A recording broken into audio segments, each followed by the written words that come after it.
बालेन शाह र रवि लामिछाने दुई नाम जसले अहिले देशको राजनीति हल्लाइरहेका छन्। एउटा मेयरमाथि दबाव, अर्को पूर्व गृहमन्त्री जेलमा र सडकमा राजतन्त्र फर्काउनु पर्ने भन्दै जनसागरको लड्को। नमस्ते, म नेप्से नड। आज हामी बुझ्नेछौँ यो सबै राजनीतिक सङ्कटले नेप्से बजारमा कस्तो असर पार्दैछ। बालेन शाहमाथि सरकारले प्रशासनिक अवरोध गर्दै आएको छ। काम रोकिन थालेपछि जनताहरू आक्रोशित हुँदैछन्। सवाल उठ्दैछ, के सरकार बालेनलाई डराउँदैछ कि अपमान गर्दैछ? यदि यही गतिमा तनाव बढ्दै गयो भने भोलि ठुलो आन्दोलनको जोखिम पनि देखिन्छ, जसको सिधा सिधा असर हाम्रो नेप्सेलाई नै पर्छ। रातको अँध्यारोमा रविको गिरफ्तारी, सहकारी ठगेकी राजनीतिक बदला, जनताको विश्वास डगमगिएको छ र यस्तो अस्थिरता बैंक र वित्तीय बजारमा प्रभाव पार्छ।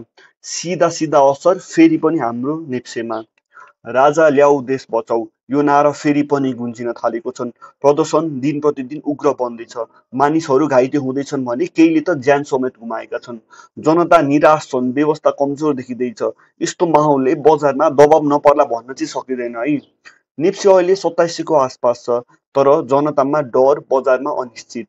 पछिल्लो घटनाक्रमले लगानीकर्तालाई वेट एन्ड वाचमा राखेको छ। तर याद गर्नुहोस्, जहाँ सङ्कट हुन्छ नि त्यहाँ अवसर पनि लुकेको हुन्छ। मतलब ठुलो ठुलो राम्रो राम्रो फन्डामेन्टल भएको कम्पनी यदि तल झर्छ भने तपाईँहरूलाई यो किन्ने एउटा सुनौलो अवसर पनि हुने गर्दछ।